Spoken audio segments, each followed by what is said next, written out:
You are your best advocate. Nobody can negotiate better than you for you. Nobody can speak on your behalf better than you can.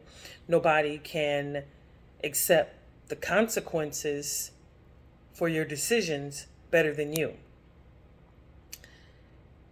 Being loyalty sometimes might look like a little complacent or a little weak or a little incompetent, but that's not what it's about, right? It's about doing what's right for you, making the decisions that are good for you. Don't put your well-being into nobody's hands because you loyal and you do things and you help, and one day you might have to turn around and reevaluate your commitment to certain things. That can be your commitment to a job, your commitment to people, your commitment to anything that you trust in, but don't seem to get those, you know, dividends that should be coming to you, right? There's an old saying, you get what you give. That's not always true. That saying should also have a caveat saying that you won't always get what you give, but you have to evaluate the reason for giving. Are you giving it for you, or are you really giving it for that cause? But anyway, I just wanted to talk about just being the best advocate for yourself. Loyalty don't exist in certain situations, and it shouldn't exist.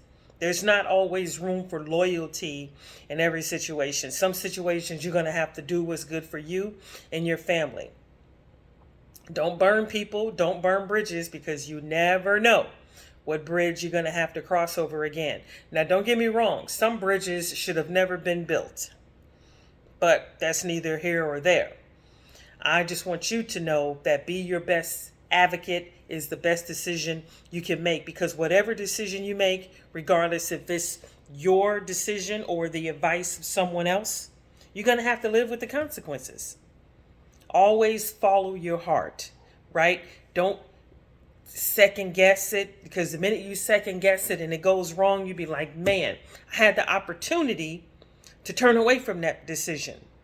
So don't start nothing you can't finish, and don't make decisions based on someone else's input. You got to live with that. These are big decisions, jobs, cars, purchases, relationships. Don't let nobody con you or connive you into doing something you don't want to do. Remember, everybody has an agenda, and that agenda is not always going to fit your agenda. So don't be conned into doing something you don't want to do. Stick up for yourself, speak up for yourself, because that time that you don't, and you do allow someone else's agenda to play out in your life, you're going to regret it. But what can you do? You had the opportunity to speak up for yourself. You had the opportunity to bypass someone else's thought process, right? So speak up for yourself and make decisions that are good based on what your needs are, not what someone else's needs are. And you will find yourself always coming out on top. And not on top, if you're not coming out on top, then you'll feel confident knowing that, okay, I made that decision based on what I wanted to do and not what someone else wanted me to do. Trust me. Stand up for yourself and make decisions based on your life and your circumstances.